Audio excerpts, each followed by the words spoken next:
Why do I have fluctuating moods? কেন আমাদের mood ঘন ঘন চেঞ্জ হয় বা সুইং করে?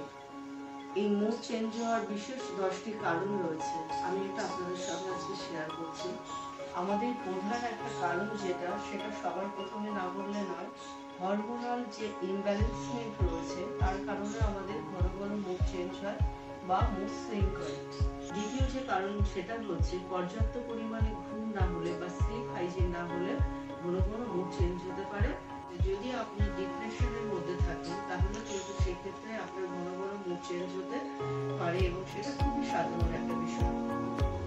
যদি আপনার মনোনিয়াস দশা চলে তাহলে কিন্তু আপনার ঘন ঘন মুড চেঞ্জ হওয়ার কারণ আছে।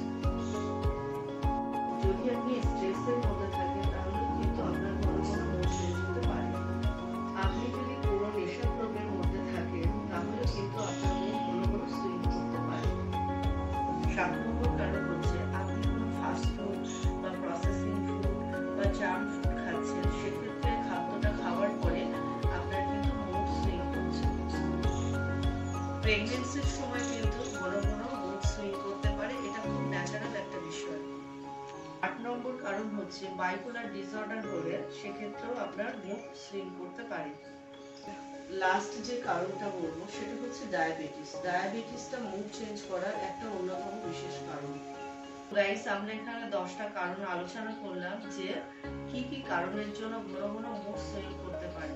তো এই কারণগুলো যদি আপনার থেকে থাকে তাহলে আপনি এগুলো অ্যাভয়েড করে চলুন, তাহলে আপনার মুড ঘন ঘন সুইং করবে না, আপনি অনায়াসে নর্মাল পর্যায়ে থাকতে পারবেন।